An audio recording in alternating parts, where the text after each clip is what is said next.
Oke, lanjut kawan ya. Oke, nah gimana nih? Bu Yunita adalah seorang kader ibu-ibu PKK di daerahnya. Karena tuntutan tugas suaminya, Yunita harus ikut keluar kota untuk beberapa tahun. Kebetulan nih di daerah yang baru memerlukan guru untuk sekolah dasar dan Yunita pun melamar sebagai guru SD. Hal yang dilakukan Yunita adalah dalam bentuk mobilitas apa nih? Gitu ya. Oke, ini kita harus hati-hati karena di sini sebenarnya ada mobilitasnya ada dua macam. Ada mobilitas horizontal, dia pindah dari kota satu ke kota lain. Ada mobilitas vertikal, gitu ya. Kalau dilihat di situ ya, kira kita yang lebih cocok yang mana? Nah, di sini ini penekanannya ada di ibu-ibu PKK nih awalnya. Jadi ada cerita dia awalnya ibu-ibu PKK. Gitu. Terus berikutnya dia melamar sebagai guru SD.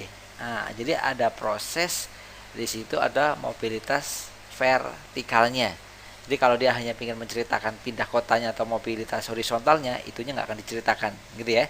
Jadi soal ini lebih fokus membahas tentang ini terjadi pergerakan apa mobilitas vertikal, yaitu dari ibu-ibu PKK, gitu ya, dari kader ibu-ibu PKK, ibu-ibu PKK, dia menjadi apa? Betul, menjadi guru SD, guru SD. Ini dianggap sebagai pergerakan mobilitas sosial yang bentuknya vertikal, ya. Oke. Mobilitasnya adalah mobilitas vertikal dari ibu PKK ke guru SD. Gini ya, guru SD-nya di atas ya. Oke, jadi ibu-ibu PKK, ibu-ibu PKK, terus dia menjadi sip guru SD. Kayak gitu ya. Sip, itu namanya pergerakan vertikal. Oke, mantap. Ada nggak pilihannya? Ada harusnya, ini dia. Atau mobilitas vertikal. Oke, ngerti? Sip, see you. Dadah.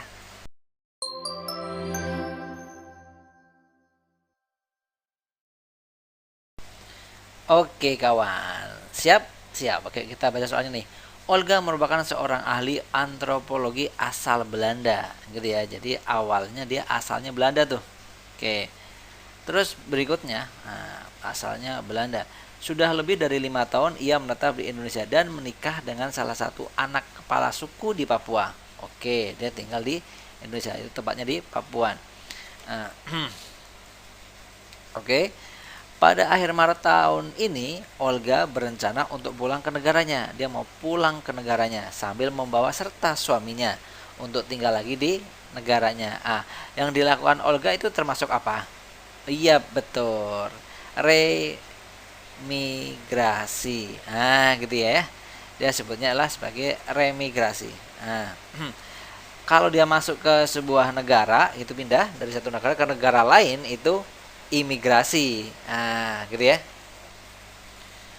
Oke ya, kalau dari satu negara ke negara lain, dia sebutnya migrasi. Ini dia migrasi, mana migrasi? Nih migrasi. Gitu ya. Tapi kalau dia dari negara itu sudah pindah terus dia mau balik lagi ke daerahnya, reimigrasi. Gitu. Oke ya, paham ya? Ini bolak-balik aja. Kalau urbanisasi apa? Dia biasanya dari desa ke kota nih, gitu ya. Dia biasanya perpindahan dari mana? Dari desa. Dari desa ke kota. Tahu ya ini mah ya? Atau dari kota kecil ke kota besar. Gitu. Atau dari kota besar ke kota lebih besar lagi, misalnya gitu. Migrasi pindah dari satu daerah ke daerah lain. Dari satu daerah ke daerah lain. Daerah lain. Gitu ya. Kalau transmigrasi pindah ke dari padat, dari daerah yang padat ke yang jarang. Oke, gitu ya. Dulu kan ramai banget ya dari Jawa ke Kalimantan, dari Jawa ke Sumatera dan sebagainya. Oke. Tadi udah dijelasin kalau imigrasi dia pindah masuk ke suatu negara. Kalau remigrasi sudah masuk dia balik lagi seperti yang dilakukan oleh Olga. Sip, mantap. Berarti jawabannya mana? Ini dia. Reimigrasi. Oke, atau remigrasi. Atau kadang juga disebut sebagai repatriasi, gitu ya. Oke, sip, cakep. See you, sukses buat kalian. Dadah.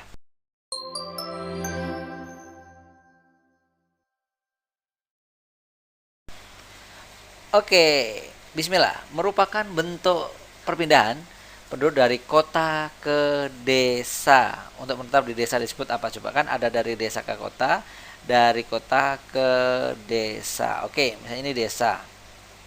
Ini kota. Nah, gitu ya. Kalau dari desa ke kota namanya apa? Urban. Nah, urbanisasi. Kalau kota balik lagi ke desa namanya betul ruralisasi. Nah, yang ditanyakan ini dari kota ke desa. Berarti adalah ruralisasi. Udah selesai, bisa ya. So easy insyaallah. Siap, siap. Bisa ya? Bisa. Maju terus, pantang mundur. Dadah.